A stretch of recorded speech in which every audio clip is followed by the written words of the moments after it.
Estamos diante. Ainda não estamos. Eu tenho que... não, já começou. Não estamos diante de um dos assuntos mais treta que tem. Não pra gente, não assim, para nós, quadrangulares, batistas, presbiterianos, madureirenses, Assembleia de Deus, seja Madureira, ou Abelém, ou outro, qualquer que seja, até para adventistas, talvez, talvez, mormons não, enfim, um dos assuntos mais cabeludos que nós temos, se tratando de discussão teológica durante toda a história da igreja. A gente está discutindo a respeito de Deus, né? Eu me lembro na primeira aula que a gente definiu aqui, com o auxílio do Google, a gente falou o que é Deus. Ô João, o que é um Deus? Não fala um só daqueles que a gente falou, você lembra? Você estava aqui, né? Deus é o quê? O que é o algo tem que ter para ser Deus? Hã? Tem que ser todo poderoso. Tem que ser todo poderoso. Tem que ter todo o poder, por exemplo, poder para quê? Para tudo. Ele poderia ter poder para matar alguém. Sim. Também. Claro, tem todo o poder e mata quem quiser. Também traz a vida a quem quiser. E ressuscita, enfim. E tem poder para criar, por exemplo. Criar a terra e criar... Também para destruir. Para destruir, com certeza.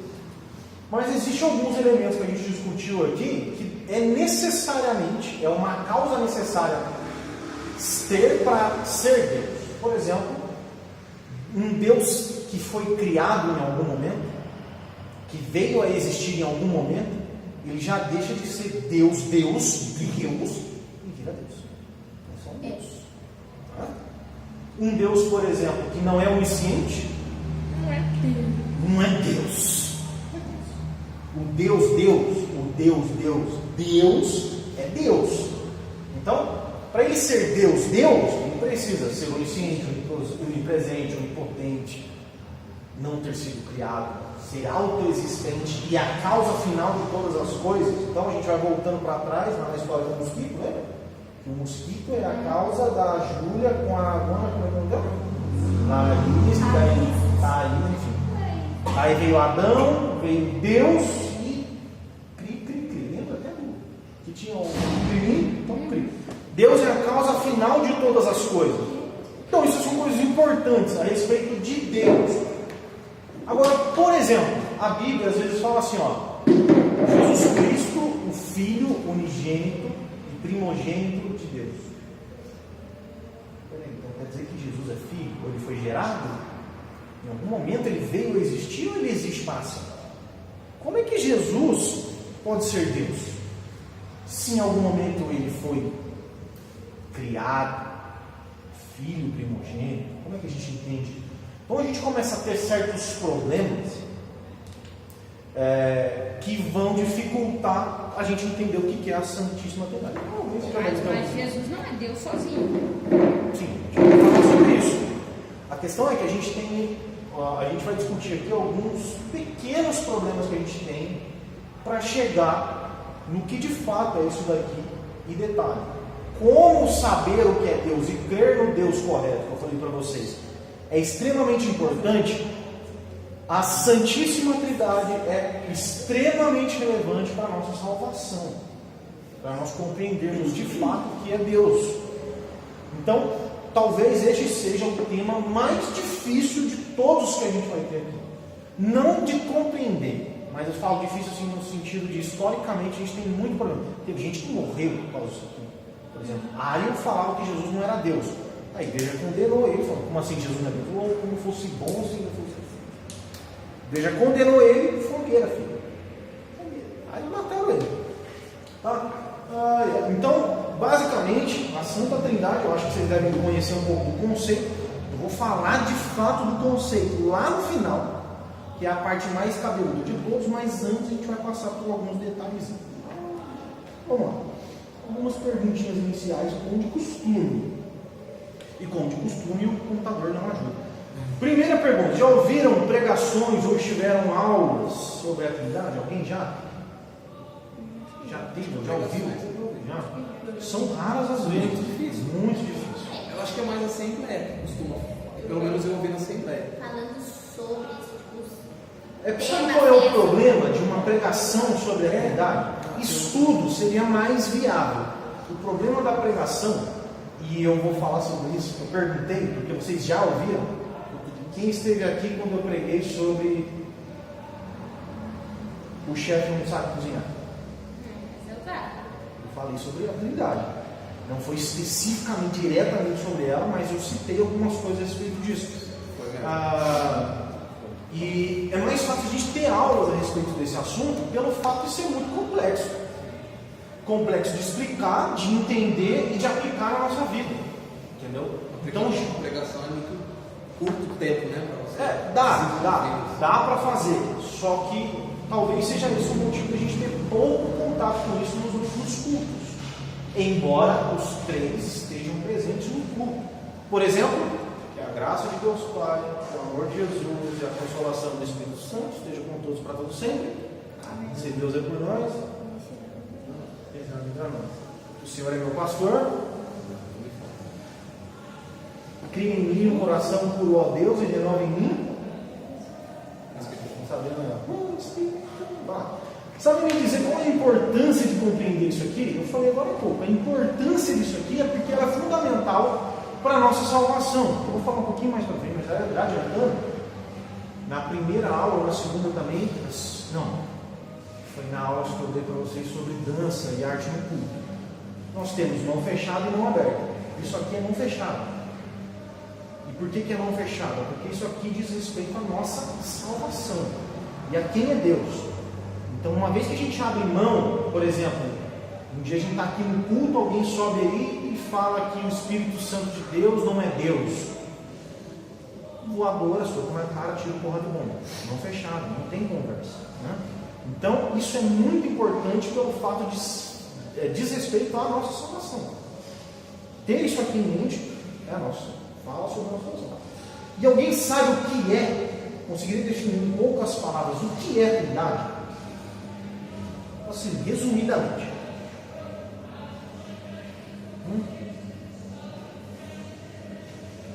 Ninguém? Um conceito básico, assim, simples. Por exemplo,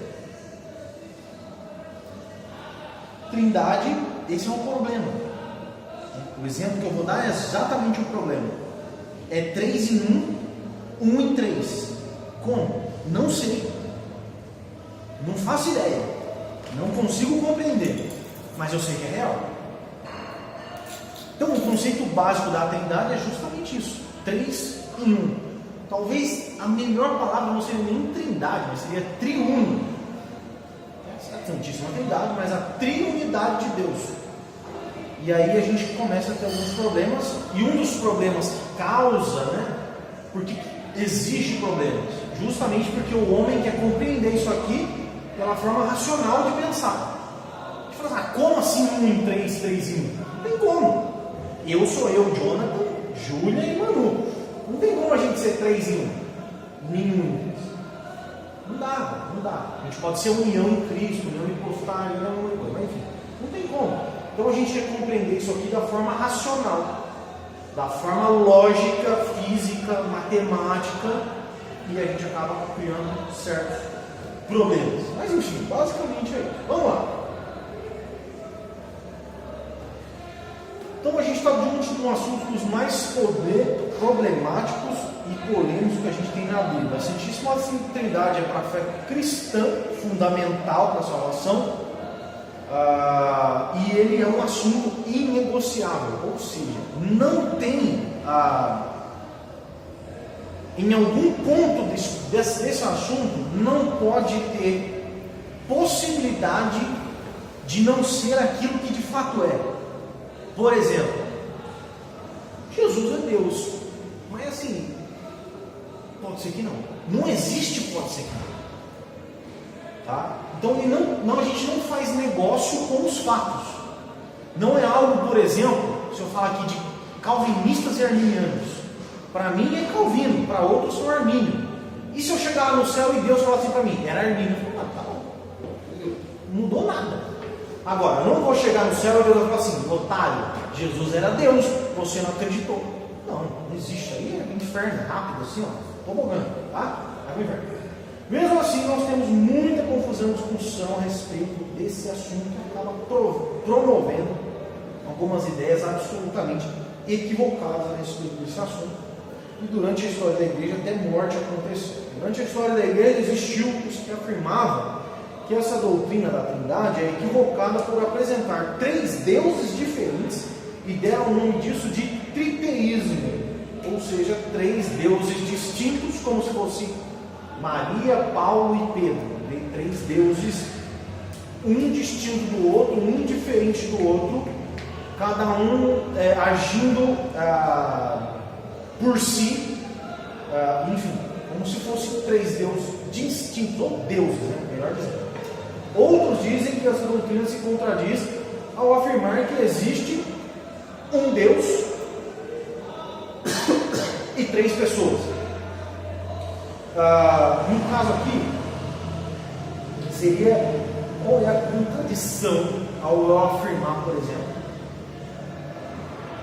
que existe um Deus, 3 pessoas. É como se fosse, existe um único Deus, beleza, legal, que em momentos oportunos se manifesta como Jesus, em outros momentos oportunos se manifesta como Deus, e em outros momentos oportunos se manifesta como o Espírito Santo, só que ele é uma única pessoa no sentido dele. Vamos lá.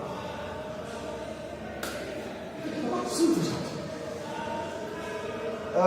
Eu sou Deus.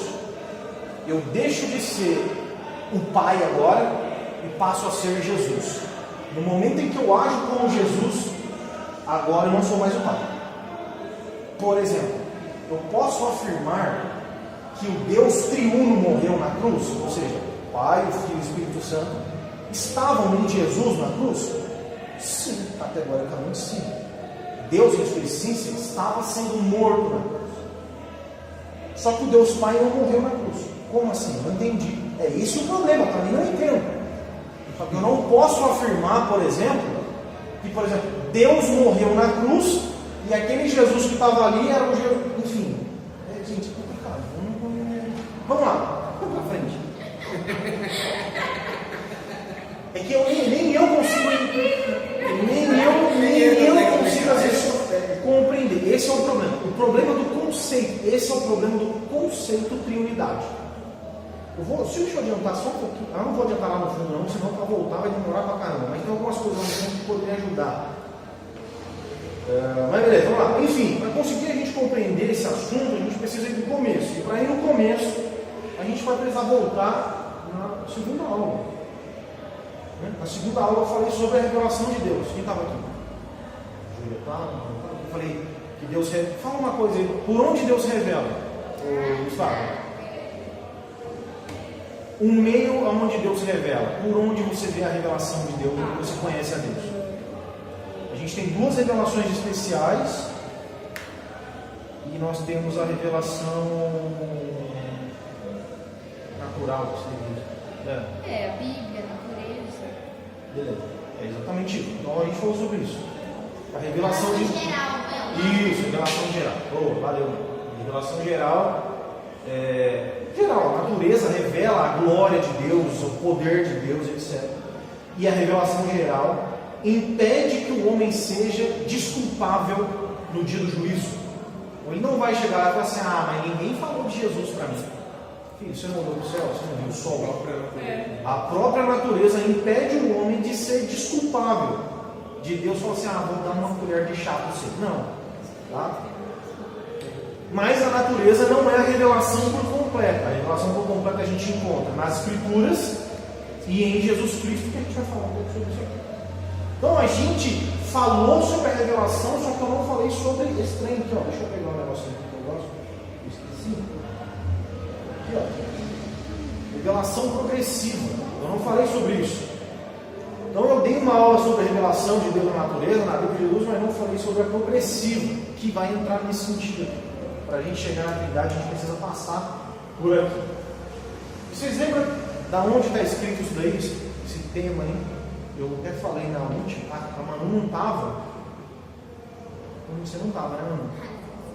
Estava? Não, você não estava. Não, mas eu assisti. Não, você assistiu, mas o finalzinho não pegou e provavelmente você não pegou essa parte. Mas ó, falou aos pais com profetas e a nós pelo Filho. Esse é o texto base, primeiro versículo de Hebreus 1. O que é a revelação progressiva? O nome já é sugestivo. Alguém? O que é uma revelação progressiva? Cadê a gente? A gente fez progressivo no cabelo? Vai. O que é uma revelação progressiva? Pelo próprio nome, é uma revelação progressiva. É como se eu progressivamente revelasse a tela do meu tablet. Vamos fazer isso aqui. Olha assim. Progressivamente ia revelando a tela do meu notebook. Isso é revelação progressiva. E a gente lê lá em Hebreus 1 e 2 exatamente sobre isso. Eu esqueci de trazer Bíblia hoje. Está tudo aqui, eu não sei se Deixa eu pegar uma Bíblia. é porque ele não gosta da alimentação. Você tem que pegar 20 Bíblias lá na secretaria. Todas as Bíblias. Eu não gosto dessa. Nem vai ter, Eu não não. gosto muito dessa também. Qual que é essa? NVT. Bom é a área. Eu leio na versão internacional. Bíblia que eu peguei aqui. Ela é mais. Vamos lá. Simplista. Hebreus 1 e 2. Olha só. Havendo Deus antigamente falado muitas vezes e de muitas maneiras aos pais, aos profetas, a nós falou nestes últimos dias pelo Filho, a quem constituiu o herdeiro de tudo, por quem fez também o mundo. Então, ó, Hebreus, seria só um versículo 1, né? Mas olha só, Deus falou antes pelos profetas, não só pelos profetas, mas também falava pelos símbolos e por outras coisas que a gente vai ver aqui. Só que agora ele fala pelo Filho. E a gente falou, Lucas, a galera estava aqui, lembra que eu cheguei até a comentar sobre, eu vou falar mais um pouco sobre isso. Antes ele falava aos pais, ou seja, Abraão, Moisés, aquela galera lá, Davi, através dos profetas. A nós, ele fala através do Filho, o que é muito maior do que os profetas. Então, ouvir a palavra de Isaías é uma coisa, ouvir a palavra de Jesus é outra coisa. Tá? E ele falava diversas vezes, eu poderia também sugerir aqui, não, antes, né? Não só diversas vezes, mas de diversas formas ele falava. Só que nestes últimos dias, ele fala por um método, Jesus Cristo. Então nós temos Deus falando antigamente de uma forma, e progressivamente ele vai se revelando durante a história, até agora que ele fala através de Jesus. E eu posso já adiantar aqui que é o fato dele. O fato dele falar através de Jesus e ser a sua revelação magnífica, não há necessidade mais dos profetas do Antigo Testamento no ofício deles, no sentido dele. Não há necessidade de ninguém mais vir aqui e falar assim, é assim te diz o Senhor, povo de Israel. Vai anotando aí que é a inspiração de Deus. Não precisa. O que é hoje a revelação magna de Deus? É isso aqui. Eu falei para vocês, a gente vai ler depois. Esse textinho aqui, ó.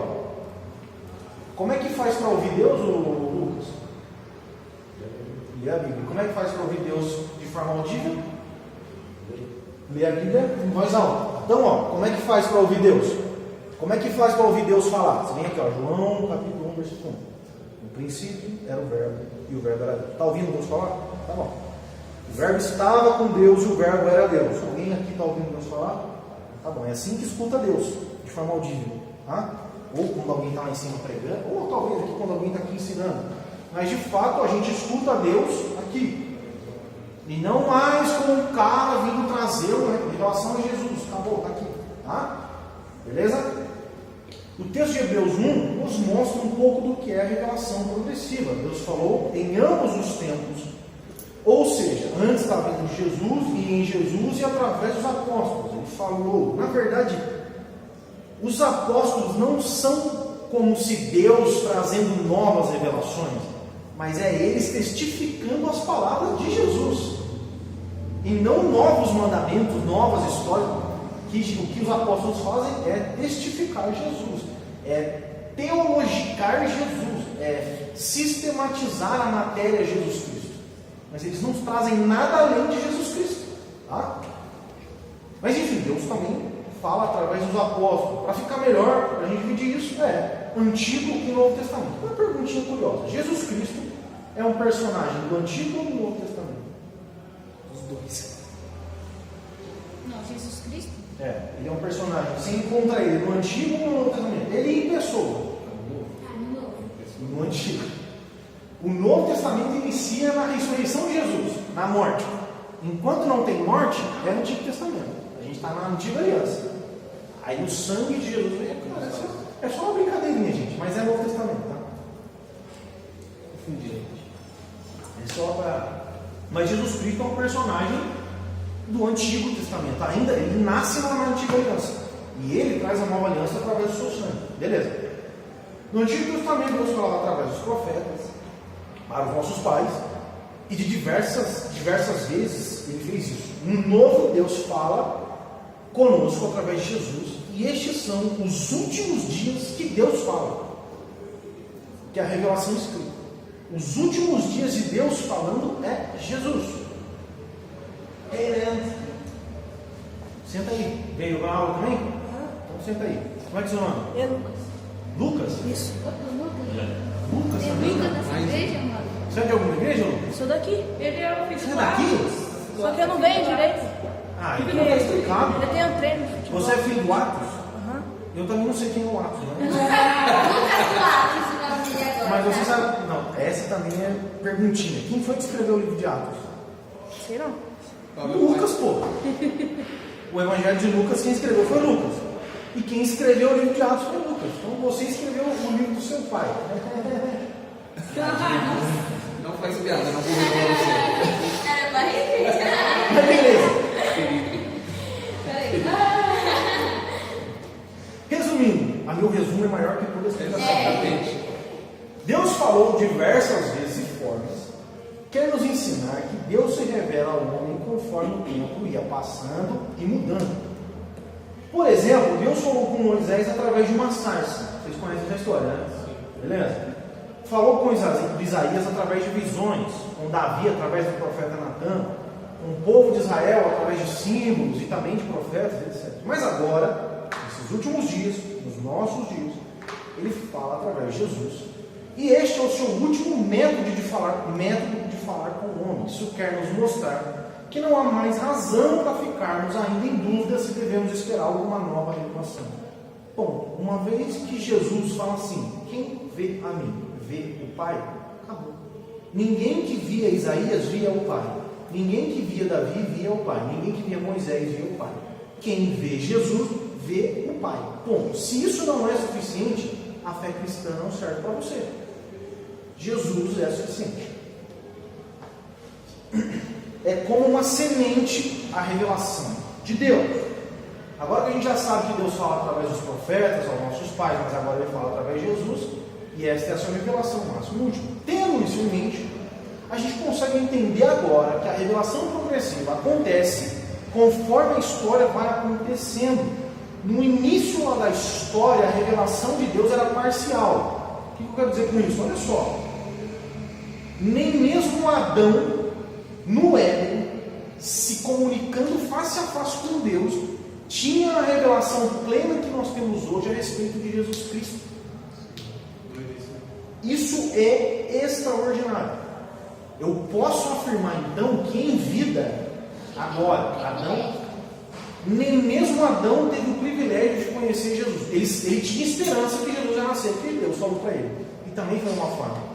Mas Adão no Éden não tinha noção da maravilhosidade que é conhecer Jesus Cristo. Ele tinha noção, depois do pecado, que Agora, eu também não posso afirmar, por exemplo, que Adão não tinha noção da existência dos três, como sendo Pai, Filho e Espírito, não sei, aí também já vai endoidar a cabeça, eu não quero entrar nisso. Mas o fato é isso, né? Nós temos um privilégio absurdo, até maior do que o de Adão, de conhecermos Jesus. Por isso que eu vou confundir o pé das orelhas. Por quê? Então, eu não sei, o fato de trazer, o fato de Jesus virar para Eva e falar assim, da sua semente vai nascer alguém que vai esmagar a cabeça da serpente, talvez eu fale assim, nossa, um fato novo, eu não sabia, não sei. Pode ser que ele não sabe dizer se ele entendeu isso. Sim, mas se a gente tirar Adão da história e pega todo mundo depois de Adão, nós temos um privilégio maior do que o de Abraão, de Moisés, de todos, de termos Jesus Cristo como a revelação máxima de Deus. Já explicou isso para Sofia. Sim, sim. Então, no início da história, a gente tinha uma revelação incompleta e parcial. Eles sabiam quem era Deus, eles tinham noção, claro, mas não tanto quanto nós temos em Jesus Cristo. E com o passar do tempo, Deus foi se revelando aos poucos até chegar em Jesus. É como uma semente. Eu vou dar um exemplo aqui. Vamos supor que eu pego uma semente, e eu mostro para você, Lucas, uma semente, tá aqui uma semente. Ela é muito pequena, você não consegue ver, mas é uma semente, Lucas. Você sabe de que fruta é essa semente? Não. Não sabe. Mas você sabe que é uma semente. Então você tem noção que isso aqui vai dar fruto. Isso aqui vai virar uma árvore e vai dar fruto. Mas você não sabe qual semente que é. Você só vai saber qual é o fruto depois que ela dá fruto. Então eu planto a semente e falo, não, então está plantado. Vai crescer porque ele está cuidando. É ele que cuida. É ele que vai lá e rega, é ele que todo dia vai lá, bonitinho. Ele que bota o sol, a água, legalzinho. Só que nós não vamos conhecer o fruto progressivamente, com o crescimento. Mas é mais ou menos isso. É uma semente que vai progressivamente crescendo e lá na frente vai trazer fruto. Tá? Essa é a revelação progressiva. Então, no Antigo Testamento, a gente tem duas formas mais claras de a gente perceber Deus se revelando ao homem. A primeira forma com que Deus se revela, que é a mais evidente para a gente, é através das profecias. E a segunda é o que a gente chama de teofania. E o Novo Testamento através de Jesus. Eu vou explicar o que é a teofania, por exemplo. Essa revelação por manifestação externa se refere às vezes em que Deus temporariamente apareceu sob uma forma. Teofania. Teo é Deus, fania é aparecer. Explico aqui, né? Então é como se fosse uma presença pessoal de Deus. Deus pessoalmente, como uma pessoa, seja uma pessoa angelical ou uma pessoa, ele aparecia para as pessoas. Isso era uma teofania. Ou uma outra teofania, Deus aparecendo numa sarça. É uma forma de aparição de Deus. Tá? Que já não é um pronome. Percebe que não é um profeta que está ali na sarça. Não é uma profecia. Não é um homem que vem e profetiza algo de Deus. É uma manifestação aparente. A gente consegue ver a manifestação. Tá? A gente pode ver, por exemplo, Jó, quando ele vê Deus num redemoinho vindo falar com ele. Parece um Saci Pererê. Se você Pererê sabe o redemoinho. Basicamente seria uma ideia do Saci Pererê, onde o Jó está desesperado. Meu Deus, eu tenho que aconteceu comigo, porque eu estou nessa, mas eu sei que o meu Redentor vive. Aí aparece Deus, e aí, Jó? No meio do redemoinho. E aí, Jó? Onde é que você estava quando eu criei todas as coisas? Cadê seu Deus agora? É assim. Parece um redemoinho. Apareceu Abraão na forma de um homem. Ele aparece lá na sarça, na coluna de nuvem e fogo, no Egito, lá, ele sai do Egito, fogo, e vem a coluna de fogo e a nuvem, né? Que protegia. Quando os israelitas estavam na beira do Mar Vermelho, a coluna de fogo dividia eles dos egípcios. Ou seja, se os egípcios passassem lá de cá, ia pegar fogo. Então é bom não chegar perto. E aquela coluna protegia eles, para eles atravessarem. Quando eles atravessaram, sem coluna, os caras vieram e morreram. E depois até as nuvens, né, protegiam os caras e se mostravam ali. E uma outra forma também que eu coloquei aqui, no Monte Sinai, quando Moisés sobe no Monte Sinai para receber as tábuas dos 10 mandamentos, existe uma nuvem escura, que é onde é uma manifestação visível de Deus, é uma aparição visível de Deus naquele momento. E é impressionante que essa aparição de Deus aqui, a gente fala assim, pô, quando Deus deu as leis, nossa, estava top. Céu lindo, nuvens, pássaros voando. Passarinho, meu amigo, o monte tremia. O monte Sinai tremia. Quem botasse a mão, fosse um animal, encostasse no monte ia morrer quando Deus estava dando a sua lei para Moisés. Então, esse é o nível da lei de Deus que vocês e eu não conseguimos cumprir, né? Que manifesta toda a exigência de Deus num momento de total desespero e esplendor de glória e poder amedrontador de Deus. Tá? Então, a Monte Sinai, onde detalhe no nome escuro, também aparece como uma teofania. Tá?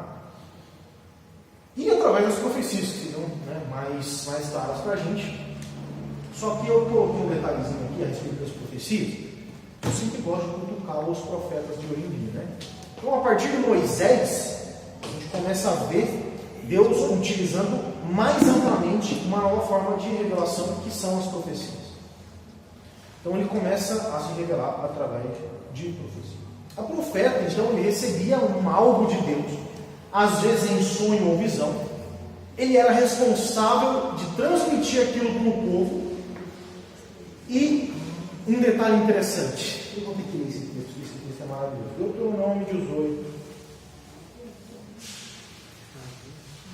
Ô, Johnny, antes de eu ler, aquele pontinho vermelho ali na tela está me incomodando. Também tá me incomodando. Engraçado que eu nem reparei. Gente, eu só tava olhando pra ele. Vou deixar aqui embaixo. Continua. 18, 20 até o 22. Olha só. Porém, olha só, o profeta ia lá e falava os bagulhos do povo, né? Eu vou falar um negócio, vou falar. Porém, um detalhe.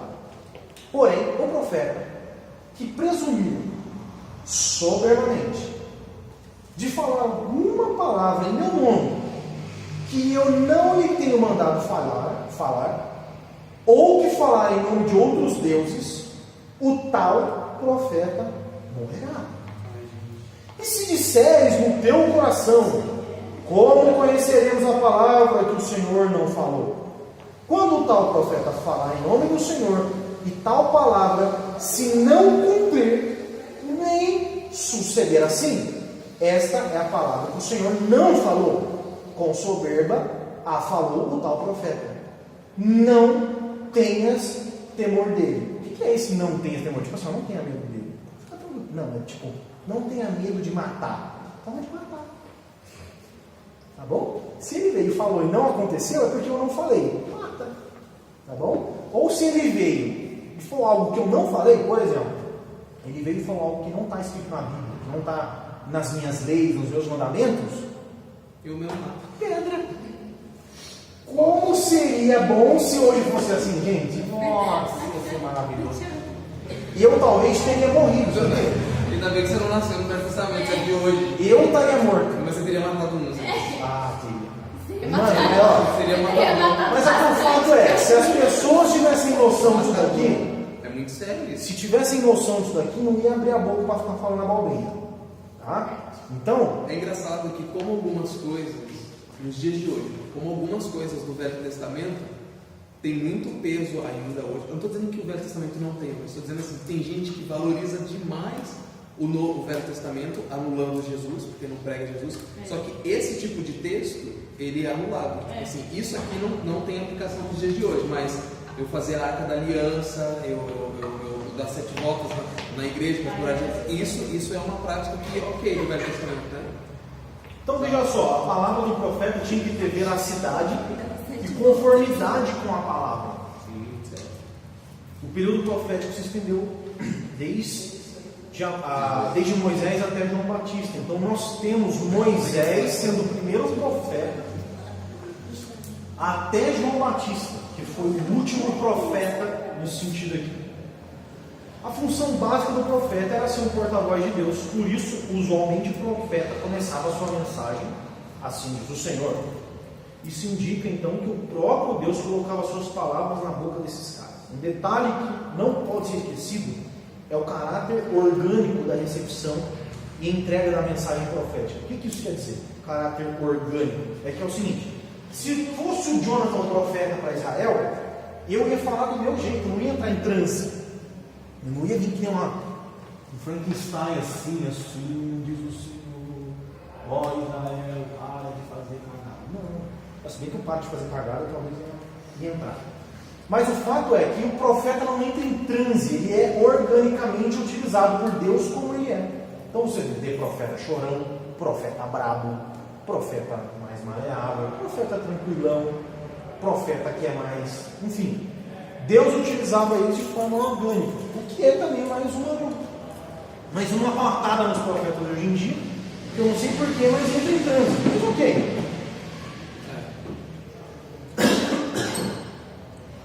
Beleza. E a gente tem por último, né? Eu falei lá da teofania, aí a gente vem aqui para os profetas, depois por último, Jesus o Filho. A revelação de Deus em Cristo é mais magnífica que as profecias. Por qual motivo Jesus é mais top que todos? Jesus, ele é a própria profecia encarnada. Ele é a palavra de Deus viva entre nós. Ele é o cumprimento da profecia. Além disso, Jesus é o próprio Deus que está falando. Quando Jesus diz: quem vê a mim, vê ao Pai, isso se estende para quem escuta a mim, escuta ao Pai, quem toca em mim, toca ao Pai, quem crê em mim, crê no Pai. Sendo assim, Jesus, ele é o Verbo vivo. Ele não é, ele também tem o seu ofício de profeta, mas ele é a própria profecia. Ele é maior do que os profetas. Por que Jesus é maior que as teofanias? As teofanias eram aparições temporárias. Tinha coluna de fogo, ia embora. Nuvem, ia embora. O homem aparecia, a sarça, tudo isso ia embora. Só que Jesus, ele é o Emmanuel. Ele é Deus conosco. Ele está aqui agora. Não tem sarça de fogo aqui. Mas Jesus está aqui. E justamente por isso, e lembra de Hebreus 11? A fé é a certeza daquilo que a gente não vê. Eu tenho plenas convicções de que Jesus está aqui sem eu precisar ver. Então, ele é o Deus conosco. Ele andou aqui, ele esteve aqui com a gente. Ele é perpétuo. E através do Espírito ele até habita dentro de nós. Então, conhecer a Cristo é um privilégio dos que vivem agora na nova aliança. Nada depois. Todas as coisas que os apóstolos disseram sobre era apenas uma explanação daquilo que em semente já havia sido revelado em Cristo, como eu falei antes. Né? Os apóstolos testificam Jesus. Eu estou passando a bolinha. É que assim eu vou me localizando, que às vezes eu me perco na leitura. Quando Jesus fala que o Espírito os guiaria a toda a verdade, não significa que a revelação aos apóstolos fosse um adendo, né? Como se ele tivesse falado, né? O Espírito Santo vai auxiliar vocês. Não seria Jesus falando, o Espírito Santo vai trazer para vocês novas revelações. Não vai melhorar aquilo que eu falei ou melhorar as profecias. Não. Jesus está falando que o Espírito ensinaria para ele a verdade que é Jesus. Ia mostrar para eles quem era Jesus cada vez mais. Então, beleza, vamos finalizar aqui a revelação progressiva e lá na frente vocês vão entender por que isso é importante. Ela vai nos ajudar esses pontos da Santa Trindade. Mas a parte né, separado da Trindade, a gente precisa ter em mente que nós devemos priorizar sempre a revelação registrada e escrita, ou seja, essa linha aqui, ó. Isso aqui é o que nos tem valor. E por que eu estou falando isso? A revelação progressiva nos mostra que Deus, antigamente, falava através de sinais e símbolos, profecias, sonhos e teofanias, mas hoje ele fala através de Jesus. Então, isso é uma frase: aquele que diz ter sonho, guarde o sonho para si. Aquele que diz ter visão, não se vanglorie por isso. Não nos obrigue a acreditar naquilo que não está registrado. Por isso, nós ficamos com aquilo que não cessou, a eterna palavra de Deus, que é Jesus. Então, eu não estou falando que quem tem visão, quem tem sonho, que não é de Deus, ou que deixa de ser Deus, ou que é de Deus. Não é isso. A questão é, eu não preciso ter obrigação de acreditar nisso. Se é ou não é, individual de cada um. Se você vem falar para mim, eu entendi a Bíblia e creio em Cristo através da Bíblia. tentar correlacionar as duas coisas. Tentar, né? Tentar. Tá ligado?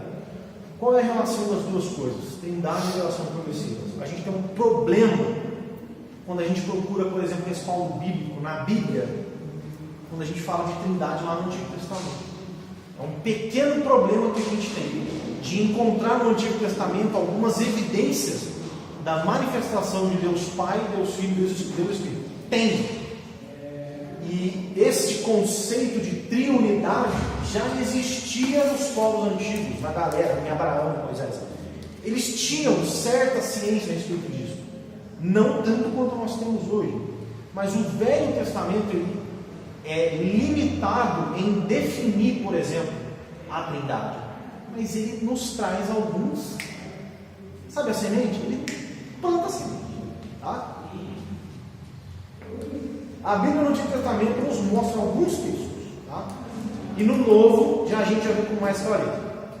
Então a gente precisa perceber, se tratando de trindade, a gente precisa considerar que esse assunto vem progressivamente surgindo na Bíblia. Ele não é um assunto definido em um ponto específico. Ele se define progressivamente durante a história. Deixa eu fazer uma pergunta. Um desses textos que, não sei se vai citar isso, mas é porque você está falando, fui lembrando aqui agora. Por exemplo, Gênesis 1. No começo, Deus criou o céu e a terra. Estou falando da correlação dos três ali, citado no Velho Testamento. Eu enxergo aqui, mas me corrija. No começo Deus criou o céu e a terra era vazia, sem nenhum ser vivente, e estava coberto de mar profundo, e a escuridão cobriu o mar. E o Espírito de Deus se movia em cima das águas, então Deus disse: haja luz. Aqui é a correlação dos três. Então, a gente já consegue, eu vou falar sobre isso. Na criação de Deus a gente consegue perceber isso. Não só na criação, mas em outros momentos da criação a gente consegue perceber. O fato é, embora a gente consiga ver, a gente consiga perceber isso, a gente não tem definido certinho quem são esses três, ou como é que cada um dos três age de forma completa, ou enfim, a gente tem, e é evidente que tem, mas ainda no Antigo Testamento a gente tem alguns probleminhas, tá? Então, ó, a gente tem alguns vislumbres aí, vamos ver esses três. Oi. Olha pra trás. O Lucas que falou assim. Tô achando que tá tirando foto. Vamos ver alguns textos aí, ó. Gênesis 1, 26. Alguém lê aí? 1, 26.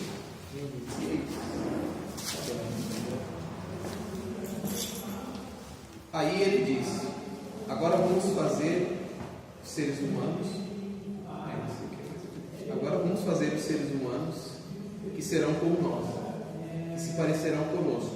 Eles terão poder sobre os peixes, sobre as aves, sobre os animais domésticos e selvagens e sobre os animais que se rastejam pelo chão. Beleza. A sua tradução é NTHL? Não é boa. Não, ela é tipo assim, eu até gosto com outras. Tipo assim, se eu pegar uma outra, ler essa daí, legal, mas ela sozinha, ela tá mostrando. Lê alguém outro aí. 1,26. Só a primeira parte. Lê aí, Lucas. Disse Deus: façamos o homem à nossa imagem, conforme a nossa semelhança. Para aí, só isso aí. Façamos o homem a nossa imagem conforme a nossa semelhança. Eu botei aqui. Então disse Deus: façamos o homem a nossa imagem conforme a nossa semelhança. Vamos ver agora o Gênesis 3, 22.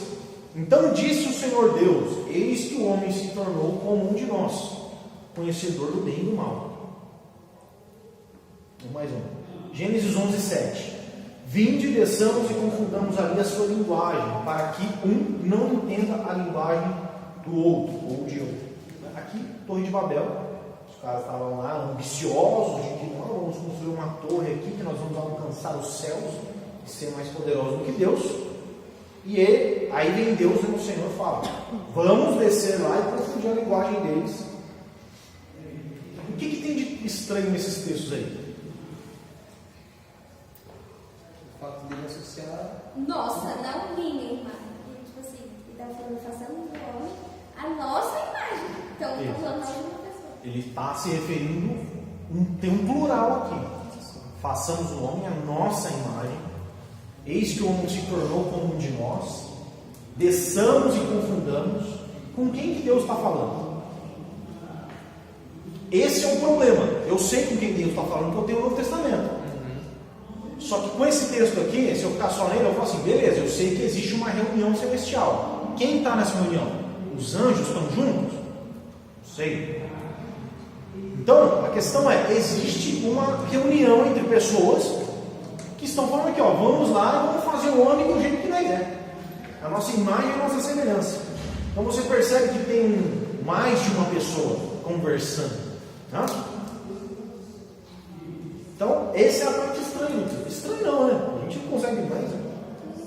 Existe a pluralidade aqui, existe uma reunião, e reunião tem mais de uma pessoa.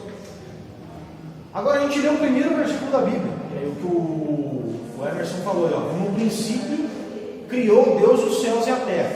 Só que o Emerson deu uma parada que também faz sentido, mas eu vou mostrar uma outra parada. O que tem de estranho nesse texto? Aí eu vou facilitar, vou botar o texto em hebraico aqui para vocês. O que tem de estranho ali? Os pinguinhos estão todos para baixo. Está bem estranho, né? Bastante cabeça para Tem baixo. umas letras meio esquisitas aí. Esse é o texto em hebraico. E por que eu botei o texto em hebraico? Porque ele vai fazer mais sentido do que a gente está falando. E fala assim, ó, Bereshit bara Elohim et hamashachim v'char arates. Aretz.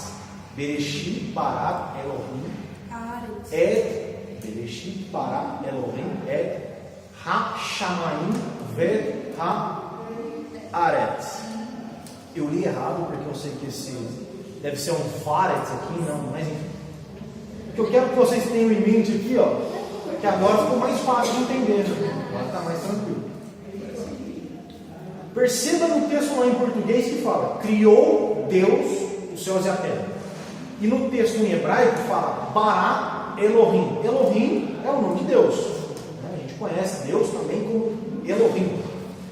O fato é que o nome dado a Deus em hebraico é Elohim. Mas o que isso tem de importante é que a palavra Elohim, né, o substantivo, ele é plural.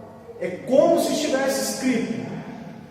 Elohim pode significar, né, governantes, juízes, seres divinos, anjos e deuses. Então está falando assim, ó, se fôssemos literalmente traduzir, criou deuses ou seres divinos, os céus e a terra. O primeiro verso da Bíblia já é um indício de que existe na criação uma manifestação triuna de Deus. Criou Deus, Pai, Filho e Espírito, os céus e a terra. E agora não está aqui, mas eu vou explicar para vocês metaforicamente, que eu não estava lá. Como é que Deus criou os céus e a terra? Pai, Filho e Espírito. Deus chegou e falou assim, a palavra de Deus, né? O Logos de Deus, a palavra de Deus, o Verbo de Deus é Jesus. O versículo 1 de João, a gente vai ler depois, fala isso. É como se Deus fosse o engenheiro da obra. E ele só tem a planta da obra. E ele, como engenheiro, aqui precisa de luz. Jesus Cristo. Esse haja luz, haja firmamento, haja não sei o que, é resumidamente Jesus. A matéria utilizada para a criação foi Jesus. Só que o pedreiro foi o Espírito de Deus. Então é como se fosse Deus mandando o cimento que é Jesus e o Espírito de Deus, o pedreiro, construindo as coisas. Não foi isso, mas foi. Entendeu? A questão é que os três estavam na criação. E quando ele vai lá no finalzinho e fala assim, ó, façamos o homem, nossa imagem e nossa semelhança, ele traz no homem a plenitude da sua criação. Que é onde provavelmente o próprio Deus Pai, Deus Filho e Deus Espírito, em plena comunhão e unidade, traz à existência o homem. E dá ao homem aquilo que ele não deu para nenhuma outra criação, que é o Espírito vivente, que é a alma vivente. Então nós temos na criação de Deus a manifestação Deus Pai, Deus Filho e Deus Espírito. Eu vou adiantar aqui, mas vocês lembram quando eu preguei que o chefe não sabe cozinhar? Todo o plano de salvação e do Evangelho é exatamente assim. É um plano de Deus. E a matéria desse plano é Jesus. E quem convence a mim de que esse plano está legal é o Espírito Santo de Deus.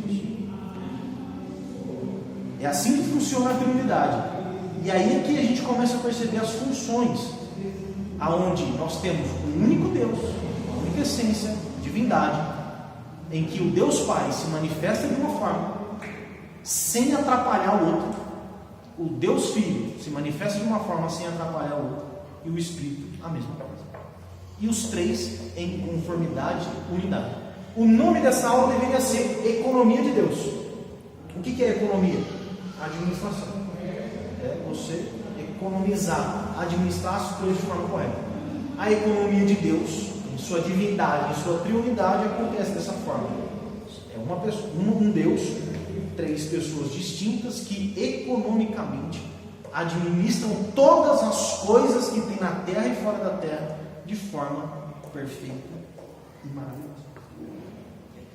Então, desde a criação a gente começa a perceber isso. Só que só o texto do Antigo Testamento a gente não consegue perceber essas outras coisas mais importantes.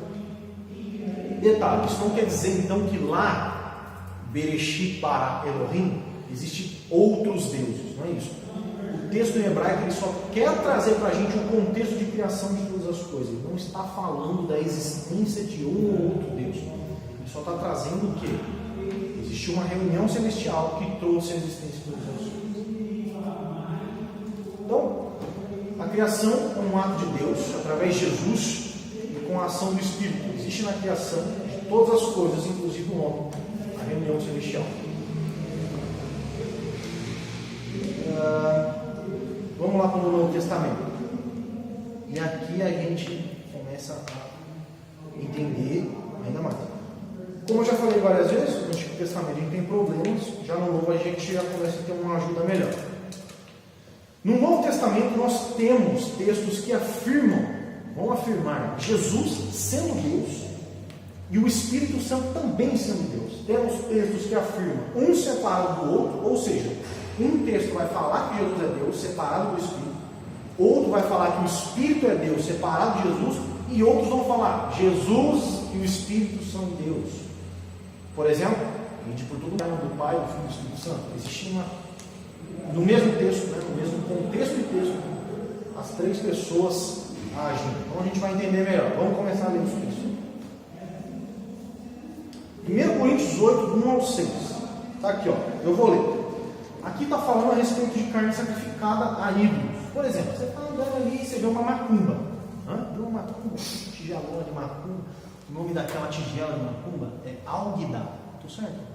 Estudei, cara. E eu não vi uma porque eu estudei para dar aula sobre 1 Coríntios 8. Mas aí você vai ver um alguidá. Estudar para dar essa aula. Eu dei uma aula sobre 1 Coríntios 8, carne sacrificada. Né? Mas aí você está andando na rua, vê um alguidá com R$1.000. Vai pegar uns reais. Gente, Você pega? Pra casa. Hã? Eu levo até o pote para casa. Até o pote, será?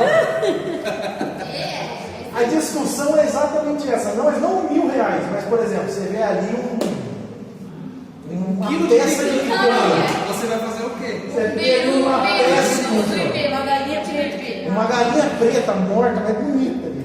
Você vê. Beirute. Aí você fala assim, tem um beirute do IP, boa. Aí você fala assim, mano, Fogo. Que foda. pego ou eu não pego? A ideia aqui no texto. A mão coça. Esse é o contexto. É Vai falar comer, sobre cai carne tudo. sacrificada. Na época aqui, entenda isso. A carne que tinha em Corinto era 99% da carne que existia em Corinto era carne sacrificada aos ídolos. Os açougues da época recebiam carnes dos templos pagãos. Então, assim, você ia no mercado, você ia no açougue, era a carne que foi sacrificada lá no templo pagão de Afrodite. As pessoas convidavam você a ser um amigo. A Regina se converteu, só que eles eram amigos, a Regina e o Emerson não, o Emerson macumbeiro. Aí o Emerson vira para a Regina e fala assim: Regina, você era da macumba junto comigo, eu vou receber uma acho que é isso, uma mão de corte, eu recebi uma unção da mão de corte lá, que um amigo meu falava, não sei se é isso. E eu queria que você fosse lá prestigiar esse negócio comigo. Mas você é crente, mas vamos lá comigo. E lá depois a gente vai fazer um churrasco, vai ter uns barracudos lá, vamos lá. E a Regina faz o quê? Churrasco, vai. Agora eu sou crente, eu vou ou não vou? Porque isso acontecia, as pessoas se convertiam, a maioria das pessoas eram politeístas, eram lá das religiões pagãs, vinham para a igreja, largavam aquilo, e só que tinha um amigo lá, uma família, que chamava, pô, vai ter um negócio lá, mano, você tá ligado como é que é, vamos lá, vai ter uma carne lá, vamos lá. A gente vai sacrificar a carne, sabe? O Senhor pode levar um pouquinho. E detalhe, né? Tanto para o povo judeu quanto nesses outros povos pagãos, quando eles levavam né, um cordeiro para ser sacrificado, não ficava tudo lá. Uma parte ficava para o sacerdote, para os levitas, para eles comerem. Outra parte era para o sacrifício, uma outra parte, a própria família que levou ficava com aquilo ali e comia. Se a gente for trazer uma aplicação disso hoje, toda a oferta que você dá na igreja, vai uma parte para o pastor, uma parte para manter a igreja e uma parte você recebe. Essa luz está acesa que você está recebendo. Então, era assim, e no tempo pagão era assim também. Uma parte ficava para o sacerdote, outra parte ele mesmo comia e outra parte era para o sacrifício. E a pergunta é, e agora? Vou ou não vou? Na macumba. E a gente tinha esse problema aqui. E daí vem Paulo e fala o seguinte: com respeito aos alimentos sacrificados aos ídolos, sabemos que todos temos conhecimento. Conhecimento o quê? Todos têm. Vamos lá. O conhecimento traz orgulho, mas o orgulho edifica. Quem pensa conhecer alguma coisa, ele não conhece como deveria, mas quem ama a Deus, este é conhecido por Deus. Eu não vou explicar isso aqui, vamos entrar para a segunda parte depois. Portanto, em relação ao alimento sacrificado aos ídolos, sabemos que o ídolo não significa nada no mundo e que só existe um Deus. Pois mesmo que haja os chamados deuses, quer no céu, na terra, está sendo irônico aqui, que não existe, para nós, porém, só há um único Deus, o Pai, de quem vem todas as coisas e para quem vivemos, e um só Senhor Jesus Cristo, por meio de quem vieram todas as coisas e por meio de quem vivemos. O que Paulo está falando aqui? Não existe nenhum outro Deus além de Deus. Ah, mas eu fiquei sabendo do tal do tranca-rua. Não existe. Existe capeta, demônio, satanás, diabo. Não existe. Então, pode fazer a macumba, pode fazer o que você quiser. Ô tio, no dia de Cosme e Damião, a mesma coisa? Mesma coisa, boa. O Cosme e Damião.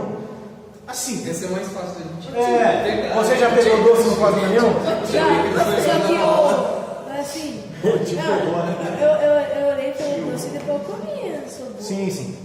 Já que ele me perguntou, eu não ia entrar no detalhe do texto aqui, mas eu vou explicar para vocês o que o Paulo está falando aqui. Ele está colocando duas categorias de pessoas no texto de 1 Coríntios 8: os fortes e os fracos. Quem são os fortes? Os fortes são aqueles que sabem que nada do que eu como vai me afetar. Pode me afetar fisicamente, mas espiritualmente, nada. Você pode fazer uma macumba que você quiser, oferecer para o próprio demônio. Se quiser o demônio arrancar um pedaço da minha picanha que eu estou comendo, não vai acontecer nada comigo. Nada.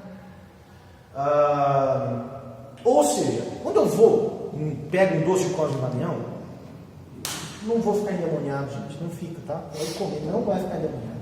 Não vai pegar doença, a não ser que seja envenenado, um problema, vencido. A questão é, nenhum Deus ídolo, pedaço de pau, tem poder para modificar a substância ou o caráter espiritual daquilo. Nenhum. Tá? Então, eu sacrifiquei essa carne na frente de uma estátua do São Jorge. Caguei do São Jorge. Quem é São Jorge? Não existe. Não faz nada. Não tem poder nenhum. Então, aquela carne absolutamente continua sendo carne normal. Agora, quer dizer que eu devo comer? Depende. Aí é que está o lado dos fracos. Os fortes sabem isso. Só que, por exemplo, você, Lucas, sabe que para você não vai dar nada. Só que tem um irmãozinho do seu lado, o seu pai Atos. O seu pai Atos não gostaria que você fizesse isso porque ele acha que aquilo vai trazer mal.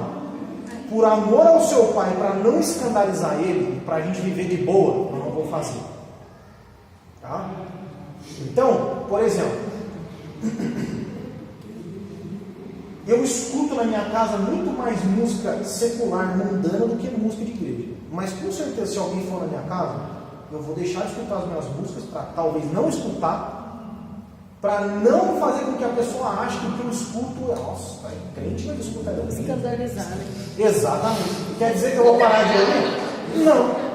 Quer dizer que eu vou deixar de comer o pão do caminhão? Não. Agora, se eu for comer escandalizado. E detalhe, vou encerrar. O escandalizar do texto não quer dizer que está falando de divergir opiniões. O que isso quer dizer? Eu não concordo com o que você está fazendo. O problema é seu. Se você não concorda, se eu estou comendo, o problema é seu. O escandalizar do texto é fazer o outro pecar. O que eu quero dizer com isso? Eu escuto Iron Maiden. Só que eu escutando não causa mal nenhum para mim. Só que talvez para um outro vai causar. E ele vai pecar por causa disso. Por causa disso eu deixo de escutar. Eu não concordo que você deveria escutar Iron Maiden. O problema é seu. Está afetando, está pecando por causa disso? O problema é seu. Entendeu? Então escandalizar é ser. E o problema é que o texto em algumas Bíblias traz pedra de tropeço, que é melhor do que escandalizar. Escandalizar é tipo assim, meu Deus, ele escuta. Essa é a ideia. Pedra de tropeço é pecar, é cair espiritualmente. É eu produzir alguma coisa que vai fazer o outro pecar. Então tomem cuidado, tá? Então é isso. A gente tem que ponderar. Mas eu falo que o texto está falando sobre isso, carne sacrificada. E ele deixa claro, não existe nenhum Deus, a não ser um único Deus. Deus Pai. E quem é esse também? Deus Pai, né? Ele fala Deus Pai e um só Senhor. Percebe no texto uma coisa que eu botei aqui? Ó. Existe um só Deus, o Pai, e um só Senhor Jesus. Então quer dizer que somente Pai é Deus, mas não é Senhor? E somente Jesus é Senhor e Jesus não é Deus? Existe um só Deus Pai e Jesus Cristo o Senhor. O Pai não é Senhor? Só Jesus quer? Ou Jesus não é Deus? Só o Pai quer? Cara, aqui fica confuso. Não dá a impressão que você fala assim, ó, existe só um Deus. Pelo que tá lendo, dá pra entender isso, que existe só um Deus, que é o Pai, e só um Senhor, que é Jesus Cristo. Exatamente. Agora, como é possível ser Deus sem ser Senhor de todas as coisas? E como é possível ser Senhor de todas as coisas sem ser Deus? Lembra quando a gente definiu o que é Deus? Ambos são Deus e Senhor. O que Paulo faz aqui é trazer à mente dos irmãos da igreja de Corinto o fato de que existe um único Deus e um único que governa todas as coisas. É um único que dispensa bênçãos e maldições. Só Jesus Cristo. Ambos são Deus, ambos são Senhor. Mas ele traz distinção de divindade. Distinção de divindade. Só isso. Ambos são Senhor e Deus. Tu és Senhor e Deus. Não é Senhor e Deus, não sou ele. Beleza. Mateus 28:19. Portanto, vão e façam discípulos de todas as nações e batizam essas pessoas em nome do Pai, do Filho e do Espírito Santo. Por que alguém deveria ser batizado em nome de alguém que não é Deus? Batizei em nome do Pai, é Deus. Em nome do Filho, é Deus. Em nome do Espírito Santo, Deus também. As três pessoas aqui, então, elas aparecem juntas. João 20, 26 a 28. Tomé, chamado Dídimo, um dos 12, não estava com os discípulos quando Jesus apareceu. Vou resumir aqui. Tomé, os caras falaram, ei, Tomézão, Jesus ressuscitou. Ele fala, não visitou nada, só acredito vendo, filho. Se não vier aqui na minha frente, eu não acredito. E é da hora que o texto fala assim: a porta estava fechada. Apesar de estarem trancadas as portas, Jesus entrou, pôs-se no meio deles, através das portas fechadas, atravessou a parede, a porta, se colocou no meio deles e disse: Pai seja com vocês. E Jesus disse então a Tomé: coloca o seu dedo aqui, veja as minhas mãos, estenda e coloque aqui, pare de duvidar e creia. Aí Tomé diz no final, disse Tomé: Senhor meu e Deus meu. Quem é o Deus de Tomé? Jesus. Por acaso Jesus, quando ele falou assim, tu és meu Deus, Jesus reivindicou e repreendeu? Não, está tranquilo. E sabe qual é a diferença aqui? Quando apareceu Paulo e Silas depois da prisão, pessoas vieram adorar eles. Eles falaram, não, faz isso não. Anjos foram adorados e os anjos repreenderam o anjo. Não, a gente não. Só que Jesus não repreende quando ele confessa que Jesus é Deus. Então Jesus é Deus. E existe aqui então a confissão, né? Bom, 1 Coríntios 13, 14, aqui a gente escuta todo o culto, né? A graça do Senhor Jesus, o amor de Deus e a comunhão do Espírito sejam com todos vocês. Amém. A bênção apostólica, que a gente até falou sobre na aula sobre dança, etc. A gente foi estudar. A bênção apostólica tem todo o culto aqui na igreja. Nós declaramos uma bênção trinitária, onde as 3 pessoas da Trindade acabam distribuindo, dispensando bênçãos sobre as nossas vidas. Mateus 3, 16 e 17. Assim que Jesus foi batizado, esse aqui é um top, né? Saiu da água. Naquele momento em que Jesus sai da água depois do batismo, se abriu o céu e ele viu o Espírito de Deus descendo como uma pomba e pousando sobre ele. Então uma voz do céu disse: este é meu filho amado, em quem me agrado. Perceba que no batismo de Jesus nós vemos então as 3 pessoas: Jesus sendo batizado, o Espírito de Deus descendo como uma pomba, que é tipo, que é parecido, que é que nem, faz lembrar uma pomba, e a voz de Deus no céu. Nós temos Jesus, Deus Pai falando no céu, e o Espírito Santo vindo abençoar, pousar sobre Jesus. Naquele momento do batismo, os 3 estão no mesmo texto. E a gente vai finalizar com João 8 e depois João 1. Esse aqui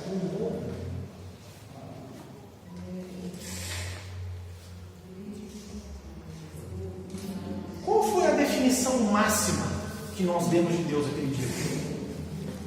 Deus. E Deus faz. Deus é o quê? Deus é Deus. Deus é. Acabou. Ele é o. Eu sou. Eu sou. Acabou. O que você é?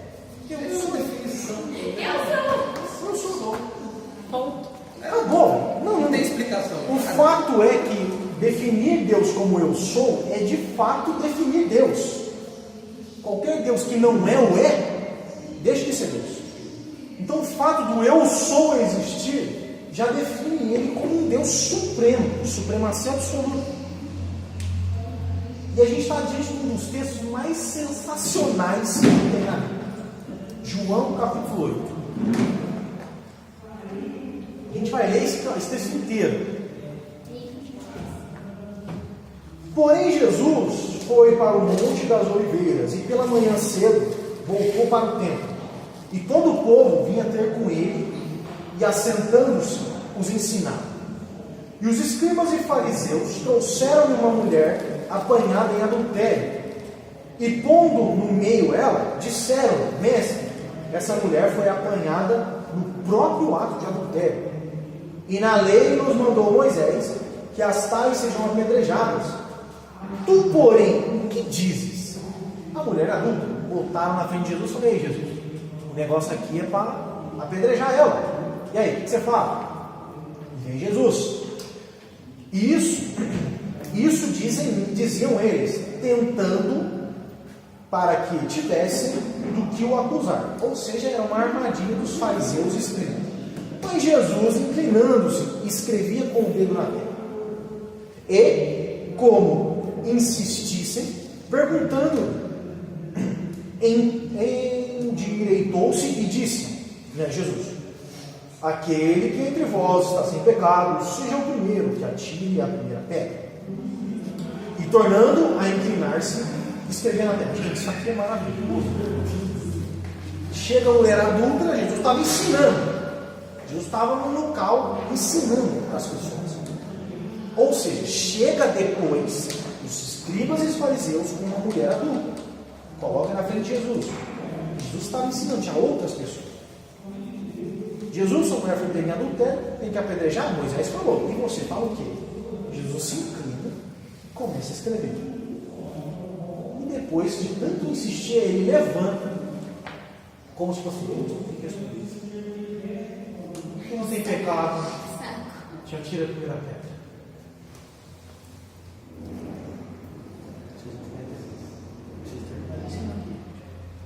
É isso. É tipo assim, vocês me atrapalharam, né? Vocês me atrapalharam para fazer isso. Tá bom. Se não tem pecado, começa a levar. Tornando-se a inclinar, começou a escrever na. Quando viram isso, saíram um a um. E a começar pelos mais velhos até os últimos. Ficaram só Jesus e a mulher que estava no meio. E endireitando-se Jesus e não vendo ninguém mais do que a mulher, disse: mulher, onde estão aqueles seus acusadores? Ninguém te condenou? E ela disse: ninguém, Senhor. E disse Jesus: nem eu também te condeno. Vai e não peques mais. Agora começa o pau quebrar. Falou Jesus, pois, outra vez dizendo: eu sou a luz do mundo. O que ele é? Eu sou a luz do mundo. Quem me segue não andará em trevas, mas terá luz da vida. Disseram-lhe, pois, os fariseus: tu testificas de ti mesmo, o teu testemunho não é verdadeiro. Ou seja, o que eles estão falando aqui? Você está falando de si mesmo. Quem mais está falando que você é o tal do luz do mundo aí, e que não morre quando conhece você? Só você precisa de duas testemunhas. Beleza, você é a primeira. Cadê a segunda testemunha? Respondeu Jesus e disse: ainda que eu testifique de mim mesmo, o meu testemunho é verdadeiro, porque sei de onde vim e para onde vou, mas vós não sabeis de onde vim, nem para onde vou. Vós julgais segundo a carne, eu a ninguém julgo. E se na verdade julgo, o meu juízo é verdadeiro, porque não sou eu só, mas eu e o Pai que me enviou. Ele começou a colocar um outro caboclo aqui. Ele é a testemunha. Aí ele vem e fala assim: ó, você sabe quem que é minha testemunha? Parça. Deus. Só isso. Só isso. A vossa lei está também escrito: o testemunho de dois homens é verdadeiro.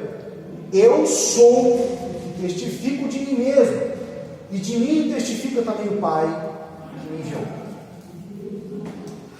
Disseram, pois, onde está teu pai? Eles estão perguntando: cadê seu pai? Cadê seu pai? Seu pai, o pai do Gustavo é o Tom. Cadê o Tom? Está perguntando isso. Jesus respondeu: não conheceis a mim, nem meu pai. Se vós me conhecesseis a mim, também conhecereis a meu pai. É mais ou menos assim, ó.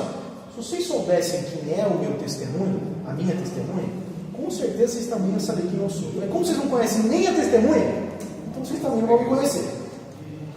Essas palavras de Jesus no lugar do tesouro, ensinando no templo, e ninguém o prendeu, porque ainda não era chegada a sua hora. Disse-lhes, pois, Jesus outra vez: eu retiro-me e buscar-me-eis e morrereis no vosso pecado. Para onde eu vou, não podeis vós ir. Diziam, pois, os judeus: porventura quererá matar-se a si mesmo? Pois dizem: para onde eu vou, não podereis ir. Estão achando que Jesus era suicida. E dizia-lhes: vós sois de baixo, eu sou de cima. Vós deste mundo, eu não sou deste mundo. Por isso vos disse que morrereis em vossos pecados. Vocês vão morrer nos seus pecados. Porque se não credes que eu sou, morrereis em vossos pecados. Disseram-lhe, pois: quem és tu? Jesus lhe disse: isso mesmo que já desde o princípio vos disse, a luz do mundo. Muito tenho que dizer e julgar de vós, mas aquele que me enviou é verdadeiro, e o que dele tenho ouvido, isso falo ao mundo. Mas não entenderam ele lhes falava, mas não entenderam que ele lhes falava do Pai. A letra é tão pequena que não dá. Disse-lhe, pois, Jesus: quando levantardes o Filho do Homem, então conhecereis quem eu sou, e que nada faço por mim mesmo, mas falo como o Pai me ensinou. E aquele que me enviou está comigo. O Pai não me tem deixado só, porque eu faço sim o que lhe agrada. Dizendo ele essas coisas, muitos creram nele. Jesus dizia, pois, aos judeus que criam nele: se vós permanecedes em mim, se vós permanecedes na minha palavra, verdadeiramente sereis meus discípulos, e conhecereis a verdade vos libertará. Nessa hora o Bolsonaro dá um charabacana. Responderam-lhes: somos descendentes. Olha aqui, agora começou a quebrar mais ainda. Olha o que eles estão falando. O que esses caras estão falando para Jesus? Somos descendência de Abraão e nunca servimos a ninguém. Como dizes tu, sereis livres. Ou seja, ser um descendente de Abraão é ser livre, né? Digamos assim. Respondeu-lhes Jesus: em verdade vos digo que todo aquele que comete pecado é servo do pecado. Ora, o servo não fica para sempre em casa, o filho fica para sempre. Se, pois, o Filho vos liberta, verdadeiramente sereis livres. Bem sei que sois descendência de Abraão, contudo, procurais matar-me, porque a minha palavra não entra em vós. Eu falo do que vi junto do meu Pai, e vós fazeis o que também viste junto do vosso Pai. Olha só, está falando assim, eu falo, eu faço, eu conto coisas de que eu vi do meu Pai. Ou seja, eu sou cara de um focinho de outro, eu sou igual ao meu Pai. E vocês querem me matar. Vocês são igual ao pai de vocês. Vocês falam, eu vou falar isso. Vocês falam que são filhos de Abraão, só que vocês querem me matar. E quem mata, quem mente, quem faz essas coisas não é Deus, é o diabo. Responderam e disse: nosso pai é Abraão. Jesus disse: se fosseis filhos de Abraão, fareis as obras de Abraão. O que Abraão fez? Creu em Deus. Se vocês crescem em Deus, aí vocês seriam filhos de Abraão. Mas vocês não são. Mas agora procurais matar-me a mim, homem que vos tem dito a verdade de que Deus tem ouvido.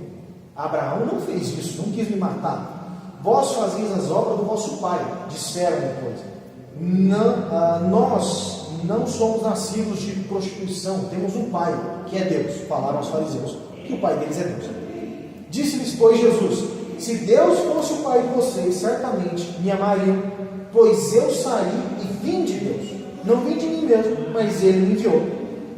Por que não entendeis a minha linguagem?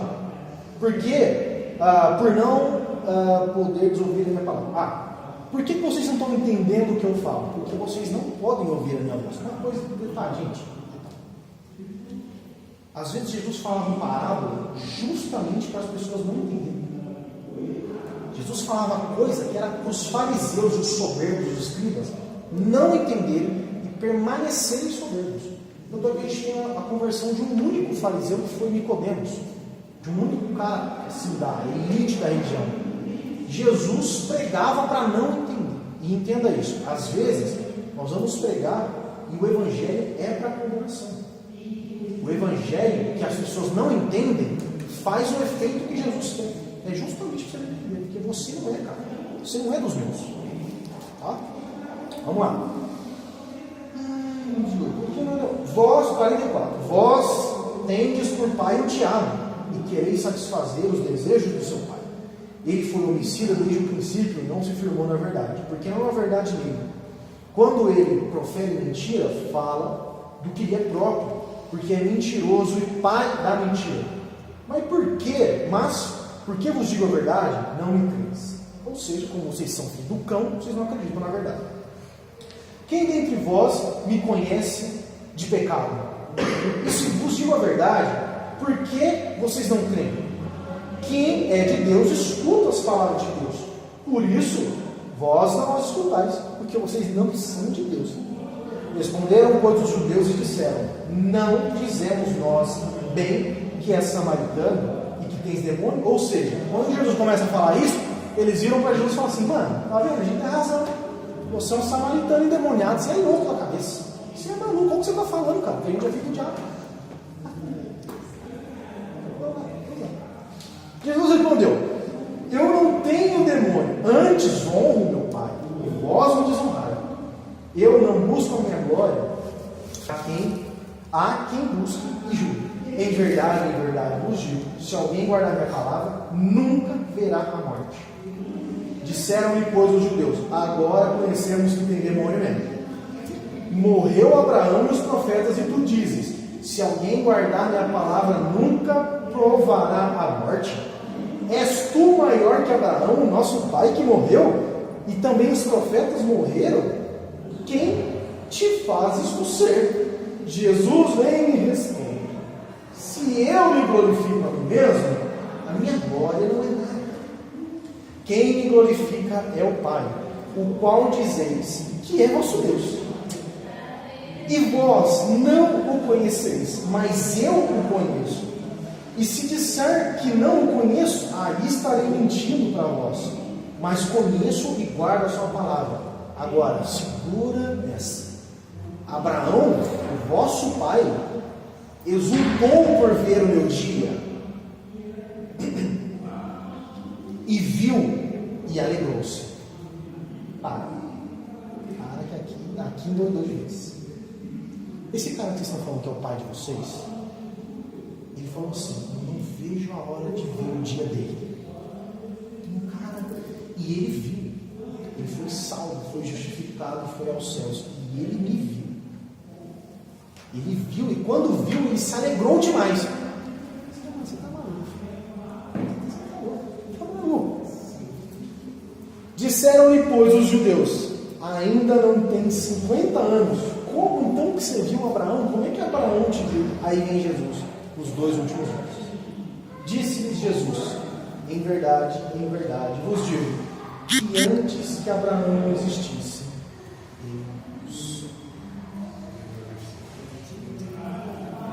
eu chorei.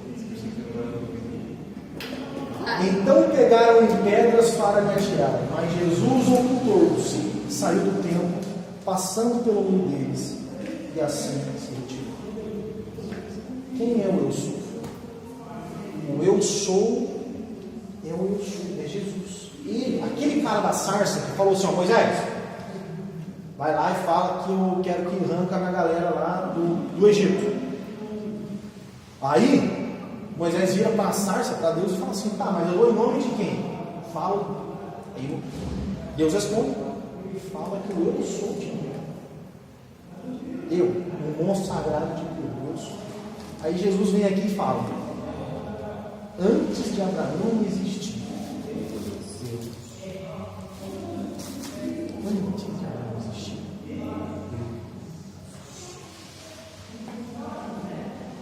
todas as vezes que eu leio desse texto, eu imagino aquele meme do Turn It Down for It. Jesus fala isso em um óculos aqui assim, ó. Quebrei os caras, velho. Quebrei. O detalhe é que, ainda que Jesus tivesse falado isso, alguns creram. Só que esses fariseus, os escribas, quiseram matar Jesus. Uma blasfêmia, se equalizando a Deus. E ainda sendo maior do que Abraão. Quer dizer então que Jesus é maior do que Abraão? Exatamente. Gente, vocês perceberam como é da hora você ler o texto e falar: não, peraí. Cara, isso daqui velho, é maravilhoso. E João 1 é um dos versos mais extraordinários. Eu vou ler até o 18, só que o que mais importa pra gente é o 1 e o 2. Só que eu vou ler até o final porque o texto é maravilhoso, não dá para não ler. No princípio era o verbo estava com Deus, o verbo era Deus. Ele estava no princípio com Deus. Todas as coisas foram feitas por Ele, e sem Ele nada que foi feito se fez. Nele estava a vida, e a vida era a luz dos homens. E a luz resplandece nas trevas, e as trevas não a compreenderam. Houve um homem enviado de Deus, cujo nome era João. Este veio para testemunho, para que testificasse da luz, para que todos crescem por ele. Não era ele a luz, mas veio para que testificasse a luz, da luz. Ali estava a luz verdadeiramente, que alumia a todo homem que vem ao mundo. Estava no mundo, o mundo foi feito por ele, e o mundo não o conheceu. Veio para o que era seu, e os seus o rejeitaram. Mas a todos quanto receberam, deu-lhes o poder de serem feitos filhos de Deus, aos que creem no seu nome, os quais não nasceram do sangue, nem da vontade da carne, nem da vontade do varão, mas de Deus. E o Verbo se fez carne e habitou entre nós. Vimos a sua glória, como a glória do unigênito do Pai, cheio de graça e verdade. João testificou dele e clamou, dizendo: Este era aquele de quem eu dizia: o que vem depois de mim é antes de mim, porque foi primeiro que eu. E todos nós recebemos também da sua plenitude, com graça sobre graça. Porque a lei foi dada por Moisés, e a graça, verdade, e a graça e a verdade vieram por Jesus Cristo. Deus nunca foi visto por alguém. O Filho unigênito, que está no seio do Pai, este o fez conhecer. Jesus, luz do mundo, que veio para os seus o rejeitaram. Mas todo aquele que crê nele é feito filho de Deus. Bom, versículo 1 e 2. No princípio era o Verbo. O que é o Verbo? É o Logos, é a palavra. A palavra. E o Verbo, no princípio era o Verbo, e o Verbo estava com Deus. Espera aí, nós temos então o Deus e o Verbo. E o Verbo estava com Deus. O Verbo estava com Deus. E o Verbo era Deus. O Verbo estava com Deus e era Deus. Ou seja, nós temos dois Deus. Um é o Verbo e o outro é Deus. E o Verbo é Deus. Entendeu qual é o problema da Trindade? Não fazia sentido na nossa cabeça. Ele estava no princípio com Deus. No princípio era o Verbo. Ele era o Verbo. O Verbo estava com Deus. Ele estava lá com Deus. Deus estava lá, no princípio. E ele estava também. E o Verbo era Deus. O Verbo, ele era Deus. Que não é o Deus do primeiro Deus que a gente falou. Ele era Deus. Nossa. Como é que termina? Ai, meu Deus. E ele estava no princípio com Deus. Percebem então que o Verbo aqui é Jesus. É o Logos de Deus. É a palavra de Deus. Por isso eu falei lá no começo, quando Deus criou a terra, é como se ele estivesse falando assim: haja luz, houve luz, haja sol, e não sei o quê. Ele falou: Jesus, meu filho amado, Jesus Cristo, Jesus. Tudo veio à existência por intermédio de Jesus. Todas as coisas foram criadas por intermédio daquilo que não se vê. Para finalizar,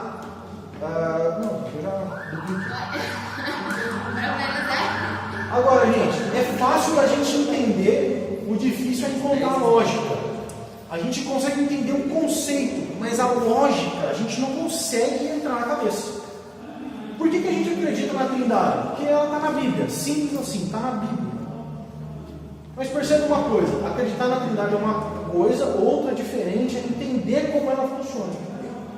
Deixei para explicar isso no final, porque é o motivo da gente não conseguir, de fato, compreender como isso funciona em sua plenitude. E eu já disse aqui uma vez, quando a gente morrer, provavelmente lá no céu a gente ainda não vai conseguir compreender isso de forma absoluta.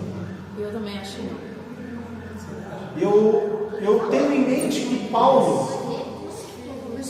Eu tenho em mente que o homem, fora Jesus, claro, e o Espírito Santo de Deus, Paulo foi o cara que mais entendeu de Deus em toda a história. E ele entendia muito sobre a Trindade, ainda em vida, mas não completamente. Ele entendia 10%. Paulo morreu e foi para o céu, está no corpo top, mente perfeita, show, está lá com Deus. Ele deve estar entendendo uns 15.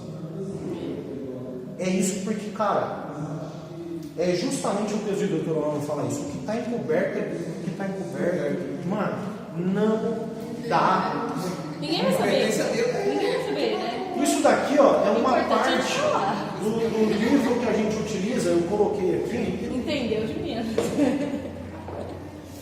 Ah, tipo aquele negócio da matemática sobre Cristo. Isso. Depois aqui no final eu vou mostrar uma palavra. O que não é a Trindade, gente? O que não é? Não é.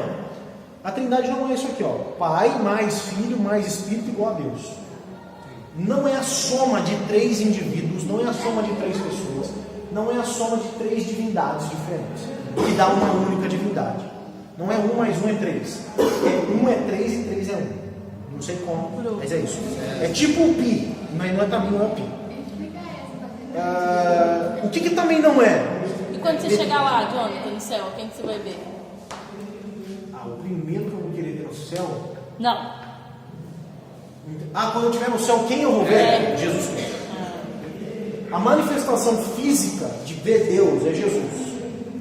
Eu imagino Deus num cenário mais metafísico. Porque fala que ele está ao lado direito do Pai, né? Então assim, eu imagino Deus como, por exemplo, a luz da Nova Jerusalém. É Deus brilhando. E Jesus, como foi Tomé? Jesus não glorificava, não quer tocar, toca. Eu atravesso a parede, acabei de comer peixe e o peixe não trava na parede. O peixe entrou dentro do corpo de Jesus, ele comeu. Não sei se ele engordou ou não, é uma história disso. Comeu. E o peixe dentro dele se transformou em algo que não parou na parede. Como isso? Não sei, gente. Outra coisa também que... Ok. Aí você... Deus não é um ser que possui como algo anexo a si, as três pessoas. Isso aqui que eu queria tentar explicar lá no começo. Não é como se fosse assim, existe um ser divino aqui no centro, que possui anexado a ele três pessoas. Como se ele pudesse anexar o Lucas, pudesse anexar o Gustavo, pudesse anexar a Lavínia. Entendeu? Esse aqui também é complicado de entender, mas a base não é um anexo de poderes em uma divindade. Aquele bagulho de capa de fundo é a mesma coisa. Ele é diferente, ele é mais isso aqui, mas eu vou mostrar com mais detalhes no final. Ele também não é o único ser, tá? Que as pessoas da Trindade não são apenas três maneiras de enxergar o Deus verdadeiro, ou seja, Deus se manifesta como Espírito, Deus se manifesta como Pai, Deus se manifesta como Filho, mas é uma só que manifesta de três formas diferentes, entendeu? Não é isso também, como se fosse Deus se manifestando de três formas diferentes. Isso daí eu vi bastante, hein? Isso daqui é o que mais deu problema durante a história da igreja. Por exemplo, a gente vai ver muito crente que vai para esse lado aqui, cara. Tipo assim, gente, é Deus. Os mormons são um pouco assim. Os mormons são um pouco assim. Mas assim, é Deus, Jesus Cristo é uma manifestação de Deus. O Espírito Santo também é tudo. É tudo Deus. O que é Deus? O que é a Trindade? Todas as pessoas da Trindade são plenamente Deus em todos os seus aspectos. Ou seja, nós temos um único... Lembra que eu dei aula aqui sobre a fé? Hipóstase é a base, é a essência, é a substância, plástico, né? Divindade. É uma divindade. Como? Não sei, não me pergunte. É uma única essência divina que se manifestam em três pessoas distintas. Não são três deuses, mas são três pessoas distintas. Como? Não sei. Mas é isso. A conclusão aqui, até que eu achei interessante, que é justamente o fato dele. Qual é o problema que a gente tem? É você pegar a Bíblia, como eu falei na aula sobre revelação, é uma revelação de Deus para o homem. Não é o homem que foi lá garimpar e descobrir Deus.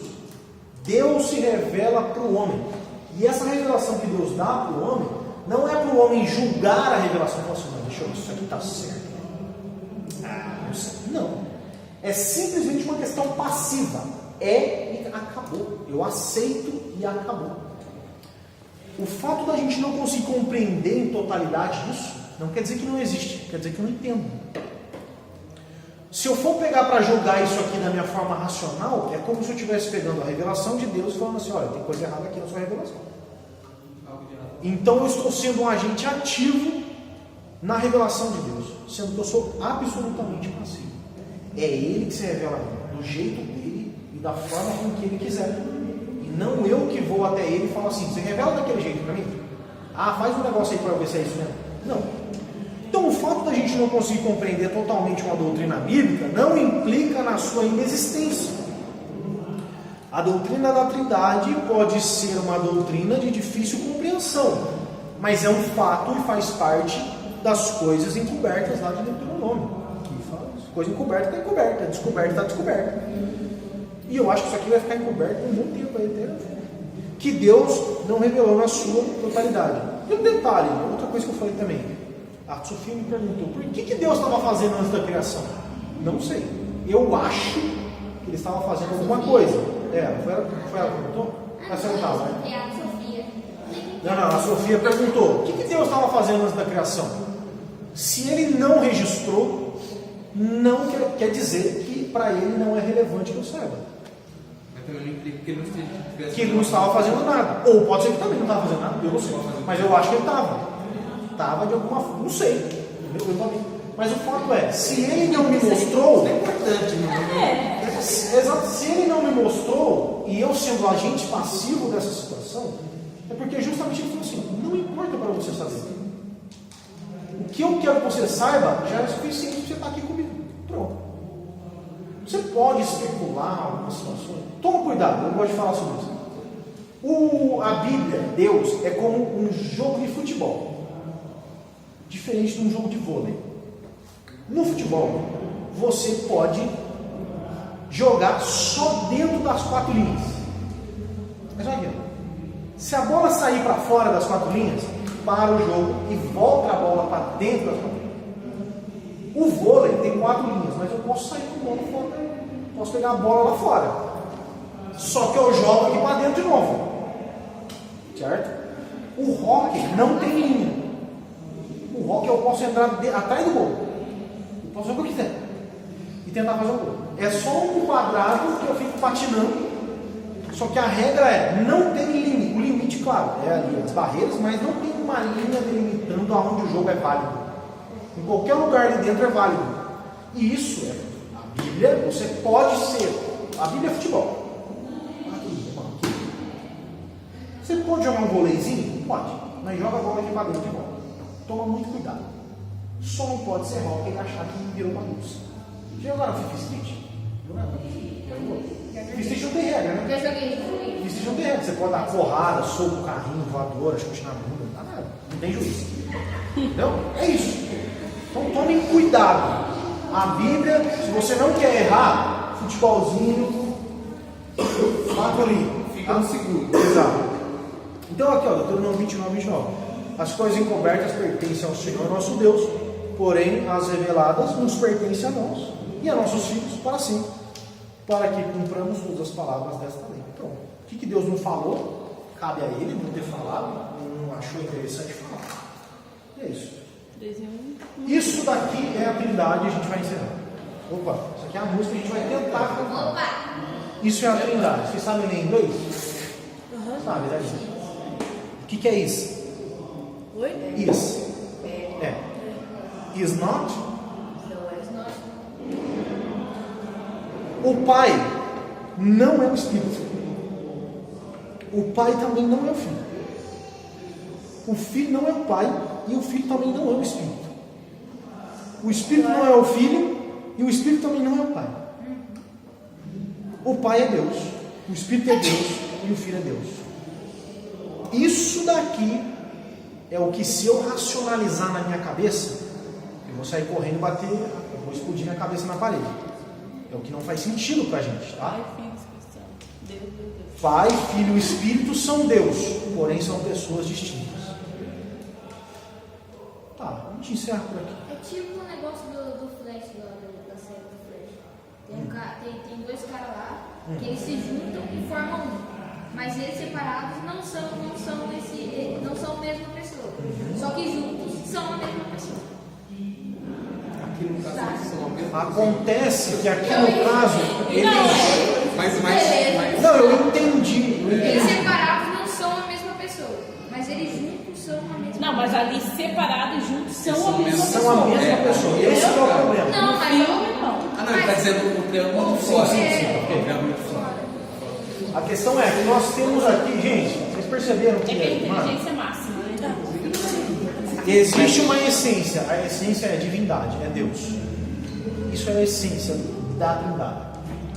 Essa essência tem uma pessoa chamada Pai, uma Espírito e outra é o Filho, que se manifestam de formas distintas que a gente consegue perceber na nossa vida, na criação, no plano de salvação, durante a história da igreja e etc. Pode falar. Então não tem diferença em a pessoa ser batizada em nome do Pai, do Filho e do Espírito Santo e em nome de Jesus, porque tudo é Deus, certo? Não tem diferença. De fato, assim, não tem. Categoricamente não tem. O fato é que a gente faz isso por um simples motivo teórico da coisa. O mandamento é: seja batizado em nome do Pai e do Filho e do Espírito Santo. Pergunta: Jesus foi batizado em nome de quem? Seja batizado no meu nome. Seja batizado no seu nome mesmo, no nome do cara que está falando e no nome da pomba. Eu entendi. Você percebeu? Eu já vi gente Então. dar confusão no batismo porque não falou no É porque pai. eu fui batizada de uma forma, o Gustavo de outra, por isso que eu tô perguntando. Então, mas assim, eu nunca batizei ninguém, mas se eu for batizar, eu faria conforme o Espírito. Eu também já fiz. Agora, isso não quer dizer que, cara, em nome de Jesus eu te batizo. Não. Porque senão eu teria que se batizar de novo. Sim, a gente já querendo batismo. Ela sabia que chegava. Então, gente, tá aqui o B.O. Vão pra casa e não durmam, mas isso é o que a gente crê. Qual que vai ser a música? A música, Esse negócio aí. a música, Deixa a gente com a cabeça virada. ó,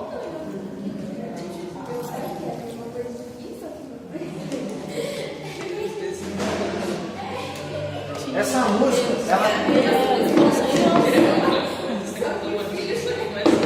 essa música chama antífona. O que é uma antífona? Eu acho, né? Posso estar enganado, o YouTube vai me censurar. Uma antífona é como se fosse um texto escrito, só que ele é lido cantado. Imagina a igreja católica. Deus está no meio de nós. Amém. Nossa, igualzinho. Isso é como se fosse é um texto escrito, mas ele é lido de forma cantada. Então, o nome desse hino está no cantor cristão. Ele é o primeiro hino do cantor cristão, que é um louvor à Santíssima Trindade.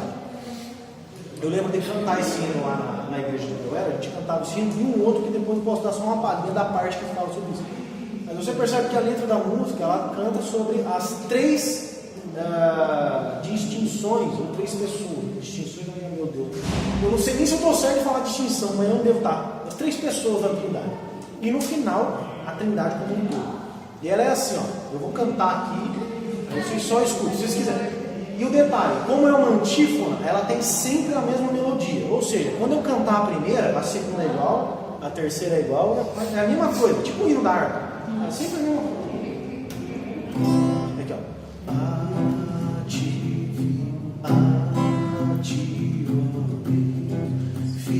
fiel e bom Senhor, eterno Pai, supremo benfeitor, nós os teus servos vimos dar louvor.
Alô? Perguntas?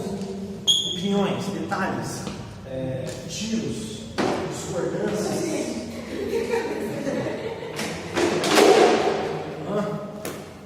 Ninguém? Ah, é cabuloso. Bom, gente, isso é a parte mais difícil que a gente provavelmente vai estudar, pelo fato de ser incompreensível mesmo. Outras coisas são, mas isso daqui é uma das que mais a gente tem problemas, né, para a gente compreender, definir, mas é uma realidade, é uma verdade que nós cremos. Como eu falei no começo, todas as igrejas evangélicas que a gente tem tradicionalmente falando, Assembleia, Quadrangular, batistas, luteranos, calvinistas, arminianos, não calvinistas, geralmente a gente sempre traz para esse lado de que Deus é uma única essência que se manifesta em 3 pessoas distintas e existe uma economia entre eles, uma administração de todas as coisas de forma plena, em que eles são harmonicamente perfeitos. Isso aqui se aplica em nossa vida, porque lembra lá na criação? Agora pensa você, o seu coração um dia estava sem luz, e Deus criou luz no seu coração. E Deus chegou em você e com a sua palavra Ele disse: haja luz. O Espírito Santo foi até o seu coração e fez surgir luz. E a matéria, essa luz, é Jesus Cristo.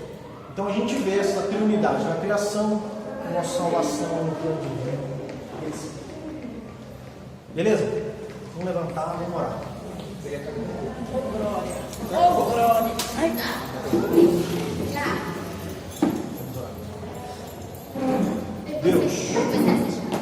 Deus, obrigado, porque mais uma noite concluímos esse estudo. Nós estudamos sobre a Santíssima Trindade, um assunto muito complexo que nós, seres humanos, não entendemos, limitados e pecadores, dificilmente compreendemos em totalidade. Estamos distantes de resolver esse problema, de calcular esses cálculos, porque nós somos limitados, finitos, mas cremos que através da sua infinitude, do seu poder sobrenatural, nós cremos nessa realidade. Então nós aqui agradecemos ao Senhor Pai, a Jesus Cristo, Filho que morreu na cruz, e ao Espírito Santo que em nosso coração promove as bênçãos dessa triunidade maravilhosa. Obrigado. Oramos em nome do Pai, do Filho e do Espírito Santo. oh, glória! A oração foi bem, no final foi bem.